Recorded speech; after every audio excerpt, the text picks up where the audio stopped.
People of Africa, I do not stand before you as a politician. I speak as your brother, your comrade, your fellow soldier in the same struggle. We live in an age of betrayal, an age where Africa's very soul is auctioned to the highest bidder, where leadership has ceased to mean principle and now only means privilege, where liberation movements have decayed into private clubs of power. They tell us, be patient, reform will come. But patience has become a prison.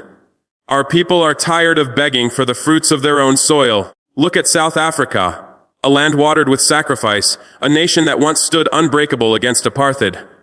Today, what do we see? A ruling party that was once the spear of defiance, now bent, dulled, protecting privilege instead of dismantling it. A government that chants transformation in speeches but kneels before capital in practice. A president who speaks of unity but governs through hesitation, compromise, and fear. President Ramaphosa, with respect, what legacy will you leave? You could have ignited Mandela's dream with Sankara's fire. You could have lifted your people with courage. Instead, you sit in boardrooms while shacks spread like scars across your cities. You promise jobs while the youth decay in unemployment lines. You speak of renewal while defending the very rot that strangles your nation. This is not leadership, it is the management of decline. It is betrayal dressed in diplomacy. Africa must choose, continue following those who tremble at the thought of real change, or carve a new path, a path where the people come first, not in slogans but in sacrifice. Boldness is not recklessness, it is fearless justice. It is the will to break every chain, every system, every foreign master that keeps us divided and dependent. I did not fight for medals. I did not rise to sit in air-conditioned offices. I came to remind Africa that revolution is not history. It is duty. Liberation is not a museum artifact. It is a living movement. Burkina Faso chose the hard road because dying silently was no longer an option. If Africa wants dignity, Africa must be brave. It is time to stop admiring failure dressed in suits. The ANC of Mandela, Sizulu, and Tambo would weep if it saw the ANC of today. Yet it is not too late. The fire still burns. The torch is still lit. What Africa needs now is not polished speeches, but sacrifice. Not comfort, but courage. Leadership is not smiling for cameras in Paris. It is not handshakes in Brussels or applause in Washington. Leadership is standing in the fire with your people when the world turns its back. Courage is not bravado. It is not empty slogans. Courage is the willingness to risk everything, status, privilege, even life, to restore dignity to the African people. Africa will rise, but only if we dare to rise with it. Yet too many so-called leaders have traded their convictions for boardrooms. They negotiate with corporations instead of with their people. They chase investor confidence while mothers walk miles for water, while children rot in overcrowded classrooms or drop out altogether. President Ramaphosa is not alone in this betrayal, but his is the most symbolic, for he leads a nation that once gave Africa its heartbeat of resistance, a nation that reminded us all that no matter how brutal the system, the people could overcome it. And yet today, the ANC that once gave us Chris Hani and Steve Biko now gives us corruption, scandals, and silence. The party that once lit a torch for freedom now burns incense for foreign investors. Under Ramaphosa, the ANC has become a party of managers, not liberators. It has chosen to manage inequality rather than to destroy it. That is not courage. That is not vision. That is fear. Fear of confronting the rich. Fear of upsetting the West. Fear of real change. But I tell you this, if your leadership does not disturb the comfortable, it is not leadership at all. If your leadership protects the peace of the wealthy, while the poor suffer in silence, you are not leading. You are simply managing decline. And Africa does not need more managers. Africa needs visionaries. We need men and women unafraid to be hated by the powerful if it means being loved by the people. Leaders willing to risk everything, not for their pockets, but for the freedom of the continent. Leadership is not privilege. Leadership is sacrifice. It is sleepless nights carrying the weight of millions. It is the readiness to lose everything so that the people may gain something. That is what we are striving for in Burkina Faso. We are not perfect. We make mistakes. But we are not afraid to confront the truth, because pretending everything is fine is a slow death. A death by poverty, a death by terrorism, a death by dependency. And this is what pains me most when I look at South Africa. You have the power, you have the institutions, you have the wealth, you have the legacy of struggle. Yet you choose moderation. You choose gradual change while foreign corporations still own your land, your resources, even the minds of your people. You speak of progress while millions live in conditions no human being should endure. So I ask, where is the courage? Where is the fire that once burned in the ANC? Where is the will to confront injustice? Not tomorrow, but today. Leadership need not be reckless, but it must be bold. There is a difference between chaos and conviction, between empty bravado and true resolve. Courageous leadership does not bow to consultants nor obey investors. It listens to the people. It asks the hard questions and dares to give the hard answers. True leadership does not accept Africa's role as exporter of raw materials and importer of chains. True leadership builds schools before skyscrapers, farms before luxury imports, sovereignty before applause from Davos. Yet too many African leaders wait for signals from abroad before taking action at home. They beg for aid instead of developing their people. And when questioned, they say, "Why are pragmatic?" Pragmatic. Has this pragmatism ended hunger? Has it ended unemployment? Has it ended foreign control over our gold, our oil, our land? No, it has delivered conferences, communiques, and continued suffering. That is not pragmatism. That is cowardice. Cowardice dressed as diplomacy. Cowardice painted as professionalism. Africa must wake up. And for Africa to wake up, its leaders must be the first to wake up. The people are already ready. They have always been ready. It is the people who rise before dawn to till the land. It is the people who keep believing even after decades of betrayal. They do not need more promises. They do not need new slogans. They need leadership that eats with them, suffers with them, bleeds with them, fights with them. That is the leadership I believe in. That is the leadership Africa must demand. From Ouagadougou to Pretoria, from Nairobi to Dar, from the smallest village to the highest office. Let it be known, we will no longer follow those who choose comfort over courage. Africa must rise, and only fearless leadership can make that rise possible. The ANC has lost that spirit. Once it was a movement of the people. Now it is an institution of the powerful. Once it fought against apartheid. Now it protects the privileges of the post-apartheid elite. This betrayal did not come overnight. It was the slow erosion of principle by convenience, of radicalism by rhetoric, of people's power by political careerism. The ANC that once stood against the most brutal system in modern history now trembles before banks, corporations, and investors. The ANC that once defied soldiers and prisons now bows to markets and foreign approval. When we were young, we looked to South Africa with hope. We saw Mandela, Sizulu, Tambo, Biko, not as saints, but as symbols of Africa's destiny. The struggle in Soweto. The fire of the youth standing unarmed against bullets. These gave courage to movements across this continent. South Africa was not perfect, but it had spirit. It had fire. That fire was the conviction that political freedom meant nothing without economic freedom. That true liberation meant not just voting, but owning the land, the wealth, and the future. So I ask you, where is that fire today? Where is the courage to deliver land reform, not bury it in endless paperwork? Where is equality when wealth remains trapped in the hands of a few, while black poverty deepens in the shadows? Where is radical transformation when policies are drafted in boardrooms to please foreign investors, while the youth rot in unemployment? Under Cyril Ramaphosa, we do not see the rebirth of a revolutionary movement. We see its funeral. A funeral attended by men in suits, speaking of renewal while preserving the very system the people fought to destroy. They call it consensus. Consensus with who? With the mining houses that blood the land dry.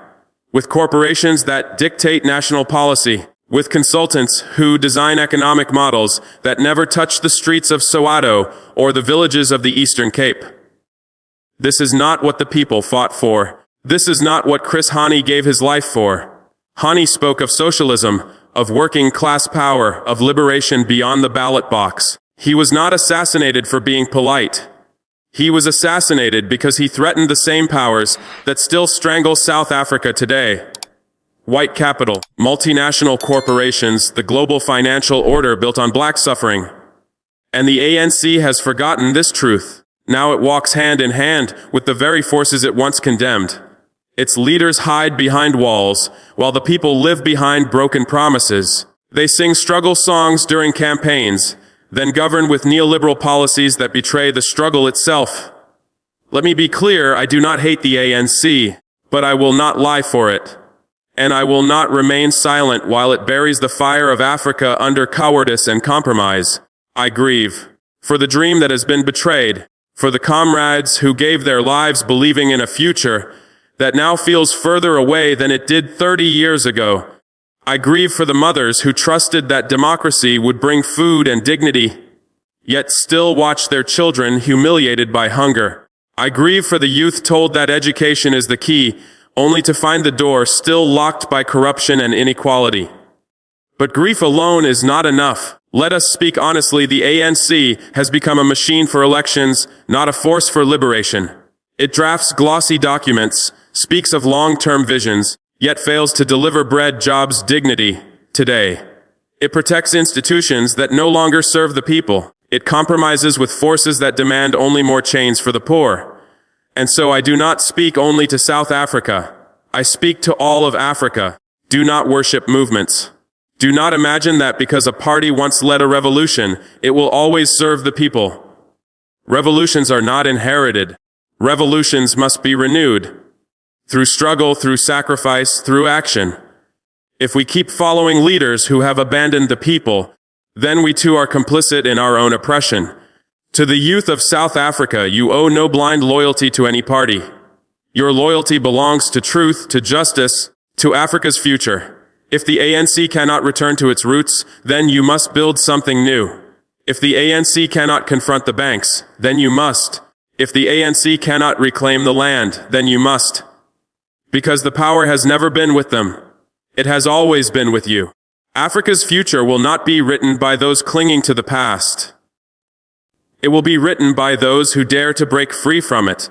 The ANC once showed us what was possible. Now it shows us what happens when movements grow comfortable, when slogans replace sacrifice, when offices replace the streets, when power is preserved instead of transformed. That is the lesson. Learn it, and never repeat it. Do not mourn the death of revolutionary spirit. Rekindle it. Do not cry for betrayal. Turn it into fire. Do not wait for permission. Seize your destiny. Honor the fallen not only with songs, but with action, with sacrifice, with service, with unshakable resolve to make liberation real. Not a promise, not a slogan, a lived reality. The struggle is not over. The struggle never ended. Do not let comfort become the coffin where revolution is buried. The youth have been betrayed. The poor have been abandoned. This is not an accusation. It is a truth carved into the dust of townships, written in the silence of villages, and etched into the despair of millions whose future has been stolen. They were told to dream, but their dreams were crushed. They were told to study, but their degrees gather dust. They were told to work hard, but there is no work. They were told democracy was freedom, yet their stomachs remain empty. Tell me, how can a young man believe in democracy when he has never tasted its fruits? How can a young woman believe in freedom when her belly is empty and her future uncertain? We cannot speak of revolution without putting the youth at its center. We cannot speak of justice while workers starve and the poor suffocate. Ramaphosa promised renewal. What has he delivered? Excuses, delays, empty gestures. The rich are still rich. The poor are still poor. The youth who should be building South Africa are locked out of their own economy. Go to the townships. Go to the informal settlements. These are not numbers. These are not statistics. These are families.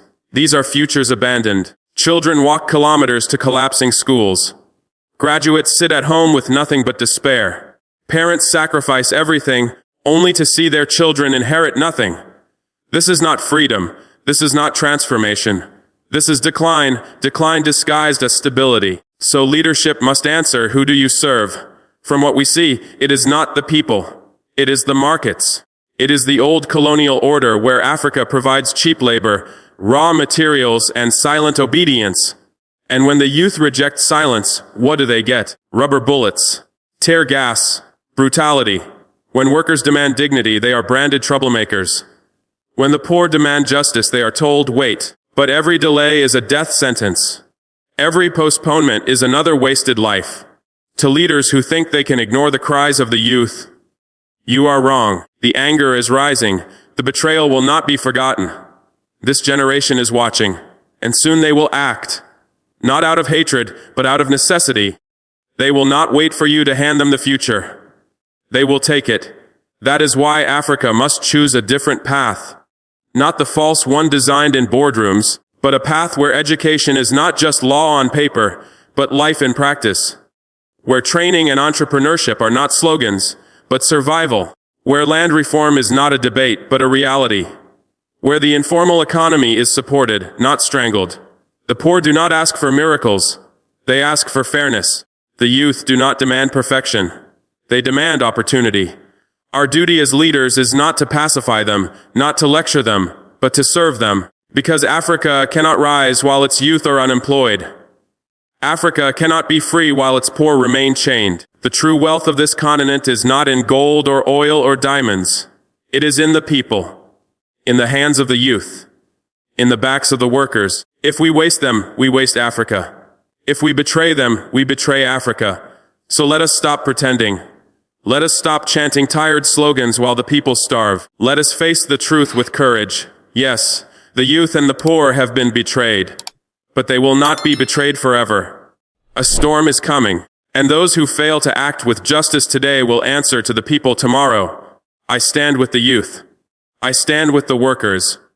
I stand with the poor, because I know, when they rise, Africa rises. I would rather rise with the people in truth than fall with the powerful in silence. Radical change is not a threat, it is survival. Our people are not poor by accident. They are poor by design. A design imposed on Africa, maintained by an economic system built to exploit, to drain, to chain us in dependency. Those who warn us to be careful with radical ideas are not protecting the people.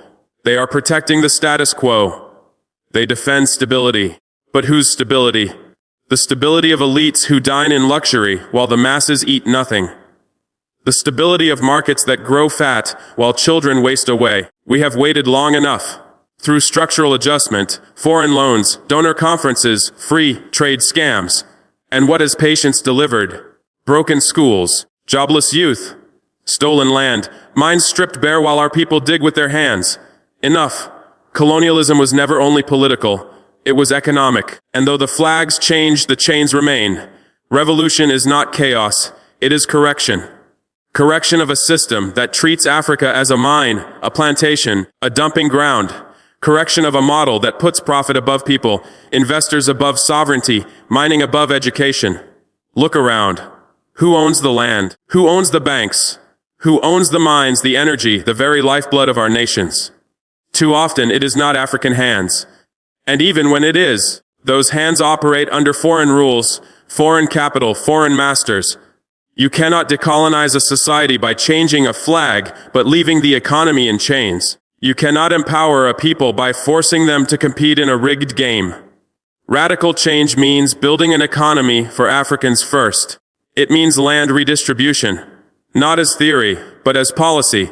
It means reclaiming our strategic resources, not for corruption, but for the common good. It means food sovereignty, local production, regional trade. It means refusing the lie that Africa's destiny must be signed in Paris, London, or Washington. They call us radicals because we refuse to bow. They call us dangerous because we refuse to beg. But the real danger is silence. The real violence is not rebellion. It is poverty enforced by moderate policies that keep millions in chains while elites smile for foreign investors. Radical change is not destruction. Radical change is rebuilding. It is healing wounds centuries deep. It is completing the liberation that should have been won at independence. Yes, it will demand sacrifice. Yes, it will provoke resistance. Yes, it will anger elites and terrify colonizers in suits. Let them be angry. Let them be afraid. Africa has already chosen. Pan-Africanism cannot be reduced to summits and slogans. Unity is not performance, it is practice. Real unity is shoulder-to-shoulder resistance when one of us rises against exploitation. Real unity is saying with one voice, Africa is not for sale. We must stop protecting cowardice in the name of Pan-Africanism. It was never meant to shield the corrupt.